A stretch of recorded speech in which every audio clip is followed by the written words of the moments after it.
Untuk video yang ini kita akan membahas beberapa saham pilihan ya untuk besok Senin tanggal 19 Februari. Sebelumnya disclaimer dulu.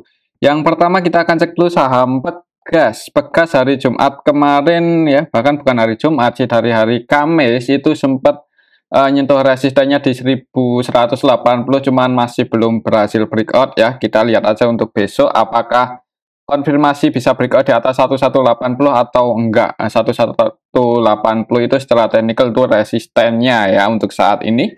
Coba kalau kita cek untuk transaksinya Pegas hari Jumat kemarin tanggal 16 Februari. Asingnya sebenarnya masih keluar 7,6 M. Coba kalau kita cek dalam satu minggu terakhir dari tanggal 12 itu asingnya net buy 21,8 ya. Jadi kadang masuk, kadang keluar. Pegas, kalau kita cek lebih detail hari Jumat kemarin tanggal 16 Februari secara keseluruhan sebenarnya sih ada yang akumulasi ya, yaitu GR versi lokal net B 20,4 M, jadi diakumulasi oleh lokal. Asingnya net sell untuk hari Jumat aja, tapi kalau kita cek dari tanggal 12 Februari itu untuk asingnya ada AK, RX, CCZP ya, sebagian asing mulai masuk sih, malahan kalau kita perhatikan ini untuk RX itu cenderung akumulasi ya, untuk AK-nya juga enggak trading banget, jadi semoga aja untuk minggu depan bisa breakout ya. Kalau konfirmasi breakout di atas 1180 ya mudah-mudahan ada potensi buat naik lagi lebih tinggi. Untuk harga saat ini sih sebenarnya menarik ya, kalau mau investasi mungkin ya bisa dimasukkan ke list ya, saham yang hitungannya secara valuasi menarik ya untuk saham Pegas ini. Kalau kita lihat aja untuk valuasinya Pegas di harga saat ini, apakah laporan kuartal 4 udah update belum ya? Kemungkinan sih ya emang tahun 2023 kemarin pendapatannya nggak turun sih untuk saham Pegas ya. Jadi kemungkinan kalaupun bagi dividen ya dividennya lebih rendah dibandingkan tahun kemarin. Kemudian valuasinya masih menarik ya, 0,7 kali untuk saham yang hitungannya cukup bagus ya untuk saham Pegas itu. Cuman ya minusnya itu untuk harganya tentuin oleh pemerintah ya untuk harga komoditasnya. Oke, itu untuk saham Pegas sih. Jadi perhatikan saja 1180 untuk besok, semoga aja bisa breakout, tapi kalau gagal breakout mungkin akan sideways dulu ya. Atau yang udah floating profit misal ambil di area support ya nggak ada salahnya buat taking profit sih, misal gagal breakout. Takutnya kalau gagal breakout malah koreksi turun lagi ngejar area support, dan supportnya lumayan dalam 1060 ya. Oke, itu untuk saham Pegas. Selanjutnya kita cek saham Antam. Untuk saham Antam sempat naik lumayan tinggi waktu itu, tapi 2 hari terakhir kemarin, hari Kamis Jumatnya itu candlenya merah ya. Pas hari tanggal 13 Februari itu gagal breakout. Tanggal 15 Februarinya ya mencoba breakout, cuman gagal lagi turun, dan hari Jumat kemarin candlenya merah ya, ditutup minus 0,65% ke level 1530. Untuk level harga saat ini resistennya ya di sini 1580. Ini resisten untuk saham Antam ya kalau secara teknikal. Coba kalau kita cek untuk transaksi Antam kalau kita lihat sih untuk transaksinya dalam satu minggu terakhir ya, ini kalau kita cek dari tanggal 12 Februari hitungannya sih udah ada yang mulai akumulasi, yaitu ada RX ya, RX yang masuk versi lokal sih, didominasi versi lokal net B 28,9 M. Kalau kita cek untuk asingnya sendiri di saham Antam dalam satu minggu terakhir ini net buy cuma 2,1 M ya, jadi diakumulasi oleh broker lokal ya, didominasi broker lokal yang masuk di saham Antam. Kalau kita lihat tanggal 16 aja kemarin aslinya sih net buy walaupun cuma 3,9 M. Kalau kita cek di sini tanggal 16 Februari kemarin untuk transaksi saham Antam hitungannya sih nggak ada yang akumulasi banyak banget ya. Secara teknikal ini mendekati area resisten, jadi kalau mau entry sebenarnya agak nanggung ini. Mending nunggu konfirmasi breakout aja di atas 1580 ya. Tapi kembali lagi disclaimer untuk besok, kalau melihat transaksi kemarin Jumat kayaknya kalau nggak sideways malah masih cenderung koreksi turun ya. Misal langsung di kamera ya, jangan buru-buru buat entry sih. Takutnya ini turun lagi lebih dalam, dan apalagi kemarin pas tanggal 13 kan langsung open gap atas ya. Ninggalin gap up ini belum ketutup, takutnya kalau merah malah nutup gap. Yang mending ambil di harga 1400-an ya, atau kalau masih turun lagi support kuatnya ada di 1400 ya untuk saham Antam. Emang kalau secara teknikal hitungannya udah lumayan dalam ini koreksinya untuk saham Antam ya. Jadi tinggal nunggu aja ada sentimen positif, ada kemungkinan rebound untuk saham Antam ya. Tapi kalau masih belum ada rumor ya, wait and see aja dulu ya. Apalagi kalau asingnya juga masih belum mendominasi untuk transaksi di saham Antam. Oke, itu untuk saham Antam sih. Untuk beberapa hari terakhir nih udah mulai ada yang akumulasi, cuman lokal ya, broker lokal. Untuk asingnya sendiri sih ya sebagian masih masuk, sebagian masih keluar. Oke, itu untuk saham Antam ya. Kembali lagi disclaimer, selanjutnya kita akan cek saham Inco. Inco ini malah turun ya. Turun ya, berarti kemarin naik cukup tinggi itu cuma technical rebound aja, ngeprank ternyata ya untuk saham Inco. Dan melanjutkan penurunannya ini, malahan kemarin itu turun 7% lebih ya. Waktu itu sempat naik cukup tinggi tanggal 12 Februari, tapi habis itu turun untuk saham Inco. Kalau secara tren masih cenderung bearish sih, jadi untuk besok Senin coba kita cek dulu untuk transaksinya Inco.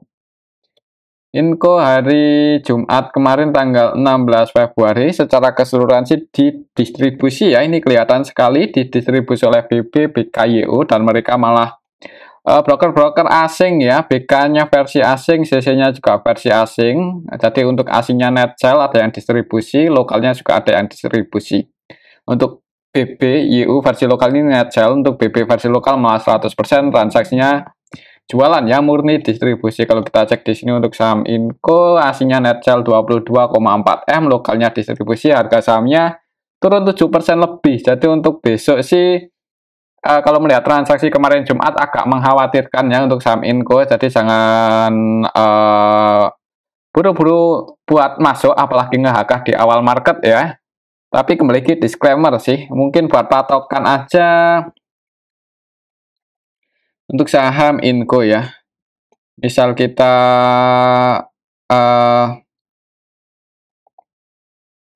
pakai Fibonacci ya, supportnya harga terendahnya pas tanggal 7 Februari itu ada di 3.600 sih. 3.600, 3.610 ya. Perhatikan aja level itu untuk saham Inco. Semoga aja masih bisa bertahan sih. Misal turun dan di area supportnya 3610 itu ada tanda-tanda pullback, ada yang jaga harga ya, disclaimer. Mungkin buat teman-teman yang mau masuk ya, siapa tahu bisa mantul naik ya, lumayan paling nggak technical rebound. Untuk resistennya ada di 3.810 untuk level harga saat ini sih. Tapi di awal market mending wait and see aja dulu ya. Soalnya kemarin Jumat itu distribusinya lumayan gede di saham Inco, baik dilakukan oleh broker lokal maupun asing. Oke, itu untuk saham Inco. Untuk selanjutnya kita akan cek saham MDKA. MDKA ini harganya juga masih di bawah sih. Ya, jadi masih cenderung bergerak sideways ya. Ini udah mendekati area supportnya lagi sih. Mungkin buat teman-teman yang mau entry buat swing ya, semoga aja bisa mantul naik. Ini udah di area support. Kalau kita cek untuk transaksinya MDKA, kalau kita lihat di sini tanggal 16 kemarin hari Jumat, secara keseluruhan sih sebenarnya ada yang nampung ya, KIBB. Untuk KI-nya versi asing netbuy 6M dan KI versi lokalnya netbuy sebanyak 4,7. Jadi KI-nya versi lokal dan asing. Untuk asingnya sendiri netgel, tapi di saham MDKA kemarin Jumat lebih banyak yang keluar ya, netgel 20 M-an. Kalau kita lihat dari awal bulan, coba untuk MDKA itu didistribusi oleh asingnya, distribusi cukup banyak ya di saham MDKA, dan yang nampung malah lokal.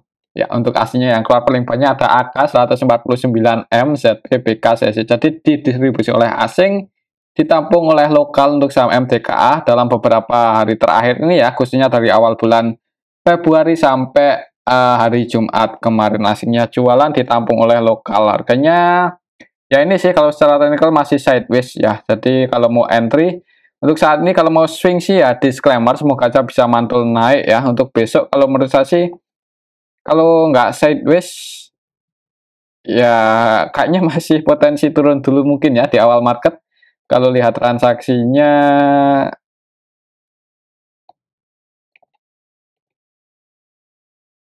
AKPD Netgel. Kalau kita lihat untuk sentimennya untuk saham MTK, apakah udah ada?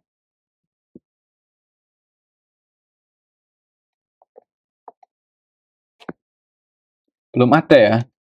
Untuk laporan kuartal 4 juga belum diupdate sih. Untuk harga saham ini PBV-nya masih 4 kali ya. Dengan hutangnya lumayan gede juga sih sebenarnya untuk saham MTKA. Untuk rasio hutangnya 2 kali lipatnya dibandingkan modal dan ROE-nya negatif ya. Sebenarnya kalau secara valuasi fundamental perusahaan sih kurang bagus ya, tapi mungkin prospeknya ya kita lihat aja apakah ada rumor untuk goreng saham MTKA di kemudian hari ya. Tapi untuk saat ini lihat net profit marginnya juga masih minus, ROE-nya masih minus, kemudian hutangnya masih lumayan ya, kurang lumayan banyak, lumayan gede. Kemudian dari segi PBV-nya juga hitungannya nggak murah-murah banget ya. Kalau mau masuk mungkin untuk trading atau swing, nggak ada salahnya buat pasang antisipasi ya kalau harganya nggak sesuai prediksi. Mungkin seperti itu aja sih untuk saham MTKA.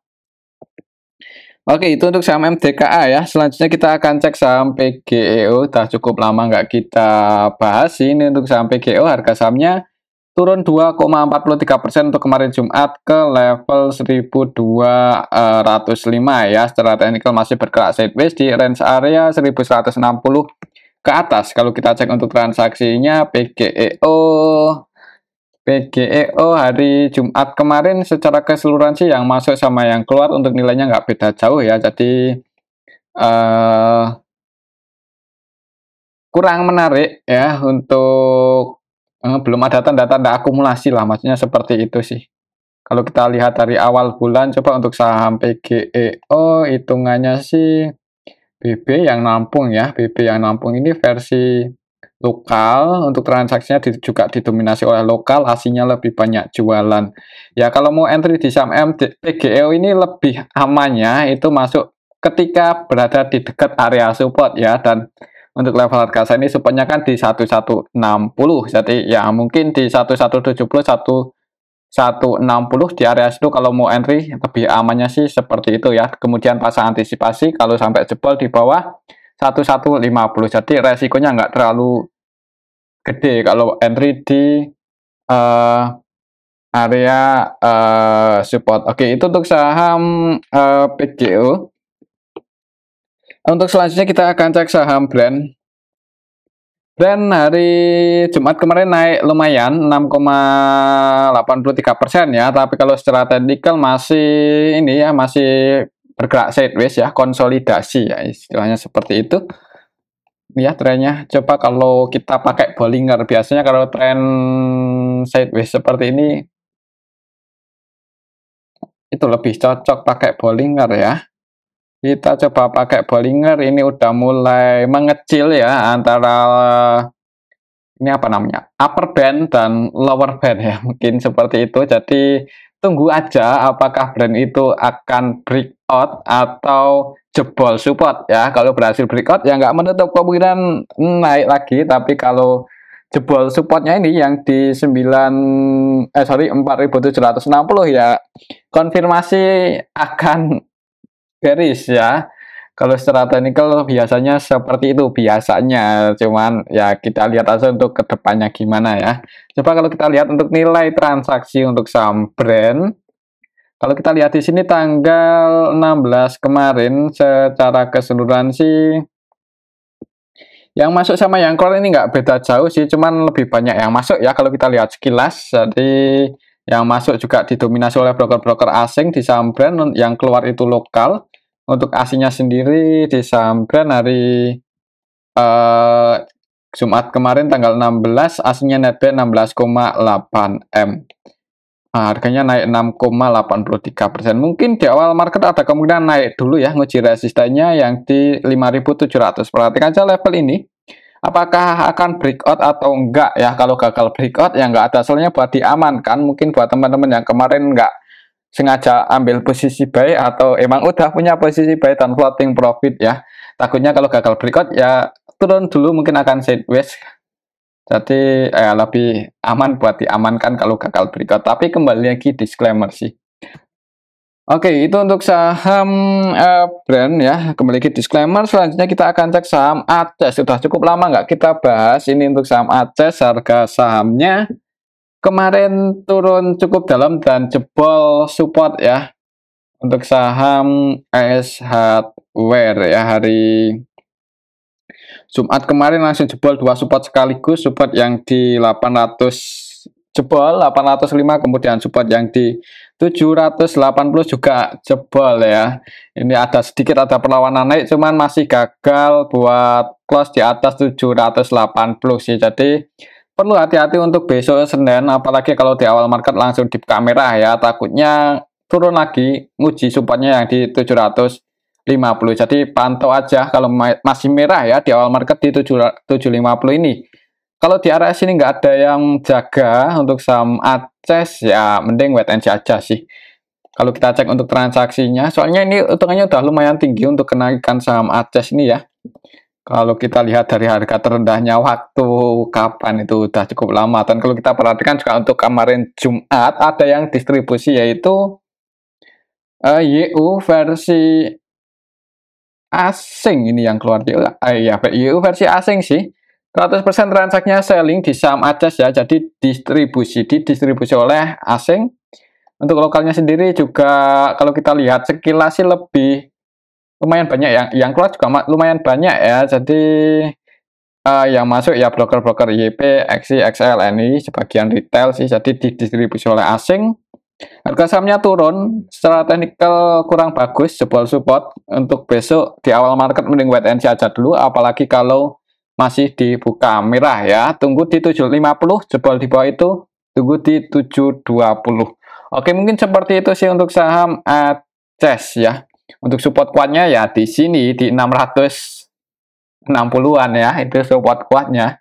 Kalau jebol 660 konfirmasi bisa dari sini untuk saham ACES. Cuman kalau masih ada yang jaga mungkin di area support 750 atau 720 ya, mudah-mudahan bisa mantul naik lagi. Oke, itu untuk saham ACES. Selanjutnya kita akan cek saham Arto. Untuk saham Arto hari Jumat kemarin turun 4,82% ke level 2960 ya. Ini kalau kurang pas ya. Untuk saham Arto ini gimana ya? Untuk trennya ini ya kurang, mungkin kalau untuk swing, kalau mau swing di saham Arto ini udah dekat area supportnya sih. Kalau kita lihat secara histori ada di 2850 untuk besok. Mungkin untuk besok ya, mungkin pantau aja di 2860 2850. Dekat area supportnya ini ada tanda-tanda pullback ya. Kalau mau entry untuk swing, disclaimer sih, bisa pasang antisipasi sedikit di bawah itu ya, jadi resikonya nggak terlalu dalam. Kalau kita lihat candlenya juga kemarin merah, turun 4,82%. Kalau kita cek untuk transaksinya juga, apakah ada yang nampung untuk saham Arto hari Jumat kemarin, hitungannya didistribusi oleh BB ya, BB jualan selain di Arto tadi di mana ya? Coba kita cek ya untuk BB. Kemarin tanggal 16 itu selain jualan di Arto sama di Inco, masuknya di Bank BRI. Ya, masuk di saham Big Cap sih. Oke, itu untuk saham Arto ya, untuk transaksinya di distribusi, secara teknikal juga kurang agak mengkhawatirkan mungkin untuk besok di awal market ya, tapi nggak tahu setelah nyentuh setelah nguji area support ini apakah mantul naik atau enggak. Jadi pantau aja di area 2800 2860 kalau masih di kamera di awal market ya, jangan buru-buru entry. Oke, itu untuk saham Arto, semoga aja bisa mantul di area supportnya ini. Untuk selanjutnya kita akan cek saham BRIS. BRIS udah naik lumayan tinggi, hari Jumat kemarin koreksi 2,5%, tapi kalau secara teknikal ini udah konfirmasi uptrend ya. Close-nya juga ya di area supportnya sih, 2330 itu area support untuk saham BRIS. Jadi untuk besok mungkin lihat aja di awal market ya, kalau langsung dibuka hijau ya disclaimer buat teman-teman yang mau entry. Untuk trading ya, lebih amannya untuk saat ini sih, tapi memiliki disclaimer, soalnya kalau untuk invest kayaknya agak telat ya. Udah lumayan tinggi sih naiknya. Coba kita cek ya. Untuk saham BRIS. BRIS untuk kemarin Jumat setelah keseluruhan juga ada yang nampung, yaitu BQ ya, net buy 13,7 M, tapi sebagian retail masuk ini XL, XC ya. Ada yang nampung. Untuk aslinya sendiri net sell ya, net sell cuman nggak terlalu banyak, di lokalnya ada yang nampung. Ditampung lokal. BRIS kalau aslinya keluar kok harga sahamnya turun ya. Kalau kita cek dari awal bulan setelah keseluruhan untuk aslinya masih net buy 79 M sih tadi. Kalau kita cek lebih detail di sini, BQ yang net buy lumayan banyak dan sampai hari Kamis Jumat kemarin BQ-nya masih masuk sih. Jadi semoga aja hari Senin besok ada yang jaga harga untuk saham BRIS ya. Kalau menurut saya sih ada kemungkinan ini masih bertahan di area nggak jauh-jauh dari 2330 ya, mungkin akan sideways dulu, konsolidasi di harga atas. Kalau emang trennya uptrend sih ya bisa breakout dan ngejar resistannya yang di 2560. Oke, itu untuk saham BRIS ya. Selanjutnya kita akan cek saham MTEK. Cukup lama juga nggak kita bahas ini untuk saham MTEK. Hari Jumat kemarin turun 2,96% dan wah ini buat low baru ya untuk saham MTEK. Untuk trennya masih bearish sih. Kalau kita lihat secara histori udah di area bottomnya ya, di area support yang hitungannya lumayan kuat sih. Jadi kalau mau cari saham atau mau pilih-pilih saham dulu ya, dipilih-pilih dulu, MTEK mungkin bisa dimasukkan ke list atau bisa dipantau ya. Ini secara teknikal udah di area bottom. Secara valuasinya juga sebenarnya menarik ya untuk saham MTEK ini. Cuman emang kadang masih rugi. ROI-nya masih minus walaupun cuma 0,60%, tapi kan rugi ya. Kemudian liquidity ratio-nya aman sih, jadi ini perusahaannya itu hampir nggak punya hutang. Valuasinya juga biasanya itu 1 kali lebih loh untuk saham MTEK, ini malah 0,7. Jadi sebenarnya menarik buat dipantau. Mungkin kalau ada sentimen positif sedikit aja untuk saham MTEK bisa langsung terbang sih, ngegas naik. Secara teknikal juga udah di bottom ya. Oke, itu untuk saham MTEK dipantau aja dulu mungkin ya. Kalau mau entry ya disclaimer. Harusnya kalaupun masih turun koreksinya nggak terlalu dalam ya, semoga aja sih seperti itu. Tapi kembali lagi ini secara tren masih bearish sih, jadi perlu hati-hati ya, maksudnya jangan langsung all in lah kalau mau entry, mungkin amannya seperti itu. Takutnya kalau masih turun terus, misal kita ukur pakai ini ya Fibonacci, itu target penurunannya bisa ke 380 kalau emang bearishnya masih kuat loh. Oke, itu untuk saham MTEK dan mungkin ini aja dulu untuk analisa kita pada video yang ini ya. Semoga bisa bermanfaat. Terima kasih.